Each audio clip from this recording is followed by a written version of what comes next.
Learning একাডেমিতে সবাইকে স্বাগত। আজকে দেখো ক্লাস 6 লেসন পরে যে স্টোরিটা রয়েছে the shop that never was এর অ্যাক্টিভিটি 6 থেকে আজকে আলোচনা হবে। দেখো অ্যাক্টিভিটি 6 থেকে দেখো এখান থেকে স্টার্ট হচ্ছে feel in the chart with information from the text.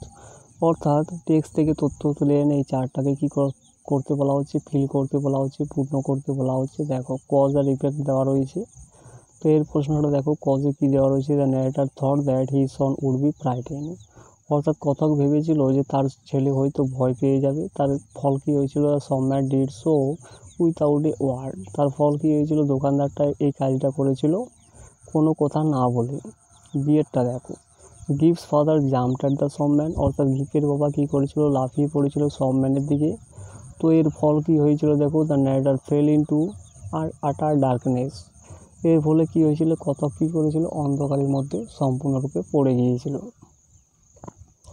সিয়েরটা দেখো সিয়ের কী দেওয়া রয়েছে, দেখো ইফেক্টে দেওয়া রয়েছে the narrator call for a cab. অর্থাৎ নন ন্যারেটর একটা কী করেছিল, ক্যাবকে ডেকে এনেছিল। তো এর কারণ কী ছিল, there was no door no shop nothing. অর্থাৎ সেখানে কোনো দরজা ছিল না, দোকান ছিল না, কিছুই ছিল না, তার জন্য ন্যারেটর একটা ক্যাবকে ডেকেছিল। ডিয়েরটা দেখো ইফেক্টে দেওয়া রয়েছে gives father went up and down Regent Street looking for the magic shop.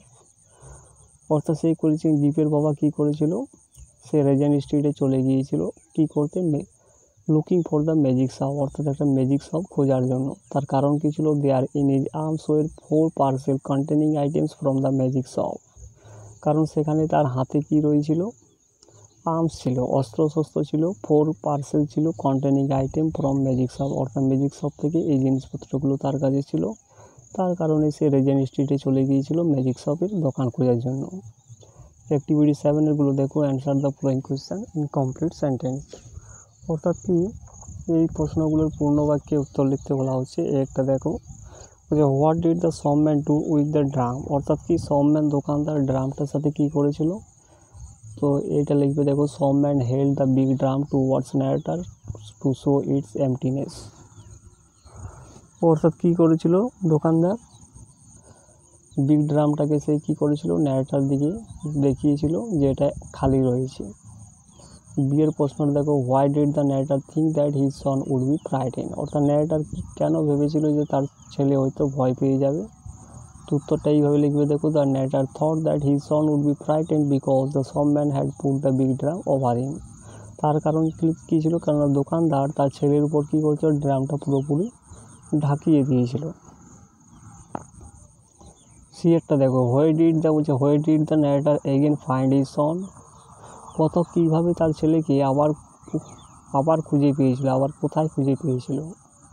তো সিয়েরটা দেখো, the narrator again found his son in Regent Street. অর্থাৎ রেজেন্ট স্ট্রিটে সে তার ছেলেকে আবার কী করেছিল, খুঁজে পেয়েছিল। ডিয়েরটা দেখো, what was the mental state of the narrator. অর্থাৎ ন্যারেটার কথকের মেন্টাল স্টেট কেমন ছিল, কী ছিল। তো দেখো mental state of the narrator was that he did only the thing possible in his mind. অর্থাৎ সে ওটাই করতে পারছিল যে কাজটা তার মাথার ভিতরে পসিবল ছিল, অর্থাৎ সম্ভব ছিল। অ্যাক্টিভিটি 8 দেখো, যে fill in the blanks with appropriate article দিয়ে এখানে পূর্ণ করতে বলা হচ্ছে। একটা দেখো, যে last week I saw a one day cricket match between India and Australia. যে গত সপ্তাহে আমি দেখেছিলাম একটা ক্রিকেট ম্যাচ, একদিনের ক্রিকেট ম্যাচ ইন্ডিয়া অস্ট্রেলিয়ার মধ্যে। তাই এই অপশানটাতে কী হবে, এ হবে। বিয়েরটা দেখো, there is a university in our district. তো আমাদের রাজ্যে কী রয়েছে, একটা ইউনিভার্সিটি রয়েছে। তো এখানে এ হবে ইউনিভার্সিটির আগে। সিয়েরটা দেখো, যে Brutus is an honourable man. এখানে অনারেবলের আগে অ্যান হবে, অর্থাৎ ব্রুটাস একজন কি সম্মানীয় ব্যক্তি। ডিয়েরটা দেখো, she arrived an hour late. অর্থাৎ সে পৌঁছেছিল 1 ঘন্টা আগে। অ্যাক্টিভিটি 9 এরগুলো দেখো, make meaningful sentence of your own with the following words. অর্থাৎ এই বাক্যগুলোর কী করতে বলা হচ্ছে, এই শব্দগুলোর একটা মিনিংফুল একটা সেন্টেন্স তৈরি করতে বলা হচ্ছে। প্রিভেন্টটা দেখো, প্রিভেন্ট মানে হচ্ছে বাধা দেওয়া। অর্থাৎ he prevented Rahim to do the work. অর্থাৎ সে রহিমকে বাধা দিয়েছিল কাজটা করতে।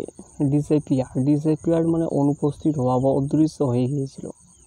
The fog had disappear within a few minutes, অর্থাৎ কি কুয়াশাটা কয়েক মিনিটের মধ্যে কী হয়েছিল, ডিসঅ্যাপিয়ার হয়েছিল, অদৃশ্য হয়েছিল। স্টিয়ার মানে তাকিয়েছিল। I stare the man eagerly, অর্থাৎ কি আমি লোকটার দিকে তাকিয়েছিলাম উৎসুক সহকারে। পার্সেল মানে তো সবাই যেন, my maternal uncle had send a parcel of book, অর্থাৎ আমার মামা কী করেছিল, আমার মামা পাঠিয়েছিল এ পার্সেল অফ বুক, একটা বুকের একটা পার্সেল পাঠিয়েছিল।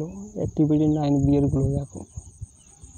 ওই find words from the text which are similar in meaning to the following, অর্থাৎ কি শব্দ খুঁজে বার করতে বলা হচ্ছে যেগুলো এই শব্দগুলোর মিনিংয়ের পাশাপাশি। এক একটা দেখো, ফ্রাইটেন মানে ভীত হয়েছিল, স্কেয়ার্ড মানেও ভীত হয়েছিল, এক পার্টিকুলার মোমেন্ট এটা হবে ইনস্ট্যান্ট, শোয়িং মানে দেখানো, ডিসপ্লেইং মানে দেখানো, রিলেটিং টু দ্য মাইন্ড অর্থাৎ মনের সঙ্গে সম্পর্কযুক্ত, ওটা হয়ে যাবে মেন্টাল স্টেট। তো রাইটিং স্কিলগুলো পরের দিনে করিয়ে দেওয়া হবে। তো ভিডিওটা ভালো লাগলে চ্যানেলটাকে সাবস্ক্রাইব করো এবং পাশের বেল আইকনে প্রেস করে রাখো।